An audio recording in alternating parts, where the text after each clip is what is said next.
The turkey needed another 40 minutes. The potatoes were holding. The gravy could wait. I remember thinking, very practically, that opening the kitchen window for a minute would help with the steam. The house was already warm with bodies, noise, and the particular heaviness that comes from trying to make everything feel festive instead of tense. I opened it just enough. Cold air slid in, sharp and clean. From the backyard came my sister's voice, unfiltered by walls or politeness. "I can't believe we're spending Christmas with that loser." I didn't move. My hand stayed on the window latch. My mother answered, not shocked, not even lowering her voice. "Just until she pays for the house renovation." There was a pause. Then my sister laughed. "I'm ready to take her share too." The words didn't land all at once. They arranged themselves carefully, like items on a ledger. Loser. Spending Christmas. Pays for the renovation. Her share. I closed the window slowly. Quietly. The latch clicked, a small, precise sound. Then, I went back to stirring the gravy. I didn't cry. I didn't feel dizzy. What I felt was a sudden, almost calming sense of alignment, like a picture snapping into focus after years of being slightly blurred. I had always thought I was contributing because I was lucky. Because I had more. Because family helps family. I had framed it as generosity, even gratitude. Hearing them talk stripped the sentiment away and left the structure underneath. This wasn't kindness. It was extraction. When I brought the food to the table, my smile felt different. It wasn't brittle or forced. It was professional. The kind you wear when you've just learned the rules of a game you didn't know you were playing, and you're still deciding how to win without flipping the board. My sister hugged me too tightly. "You're amazing," she said, meaning the meal, not me. My mother squeezed my hand. "We couldn't do this without you." I believed her now, but not in the way she meant. That night, after everyone left and the house settled into its familiar creaks, I sat alone at the dining table with my laptop. I didn't pour wine. I didn't journal. I opened folders, emails first, years of them. Messages that used words like temporary, just until, we'll fix it later. Requests wrapped in affection. Gratitude that always arrived slightly late, once the money had already moved. Then bank statements.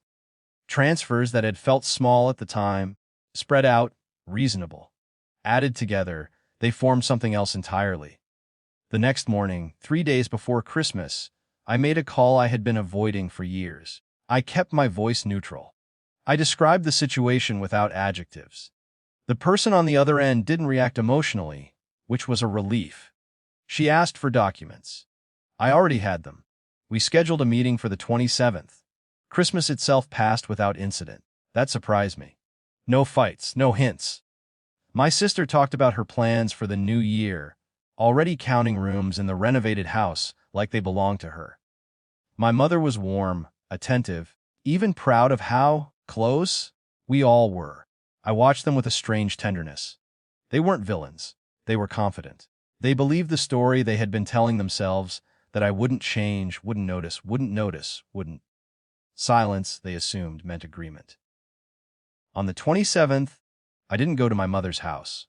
I went to an office downtown, glass and beige and utterly indifferent to family history. I signed papers. I asked questions. I listened carefully. No one promised me justice. What I was offered was structure. 2 days later, my mother called me, voice tight with confusion. "We got a letter." I knew which one. Formal. Clear, no insults, no accusations, just facts and timelines. "They're saying the renovation funds need to be clarified," she said, as if clarity were an inconvenience. "Why would you do this without talking to us?" I looked around my apartment. It felt quieter than usual. Stable. "We did talk," I said. "I just didn't know it at the time."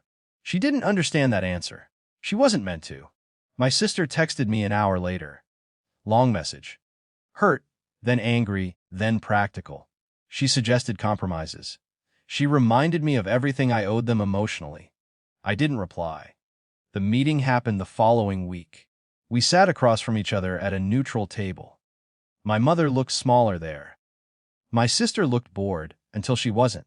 The authority in the room didn't raise their voice. They didn't scold. They simply explained what would happen next, what would be repaid, what access would change, what assumptions were no longer valid. For the first time, my family had to listen without interrupting. I watched something subtle shift. Not guilt, something colder. Realization. The understanding that affection had limits now, and that those limits were enforceable. Afterward, my mother asked if we could talk privately. I said we could, later. Not today. Driving home, I didn't feel victorious. I felt oddly hollow, like I'd moved furniture out of a room and hadn't decided what to put back in yet. Hosting hasn't felt the same since. I still cook, I still show up, but I no longer prove my place by paying for it. My sister is careful with me now. Polite. Distant. My mother tries to be warm, but there's a caution in it, a new awareness that love doesn't automatically come with a blank check. Sometimes I miss the old version of things, the illusion of generosity, the ease of being needed. But I don't miss the confusion. On quiet evenings, I think back to that window. How close it was to staying closed. How easily I could have missed the truth if the air hadn't been too thick with steam. I didn't confront them that day. I didn't ruin Christmas. I served dinner with a perfect smile and let time, paperwork, and neutrality do the work I never could. Power didn't arrive loudly. It arrived on letterhead. And when it did, it didn't punish anyone. It simply told the truth out loud in a language everyone had to respect.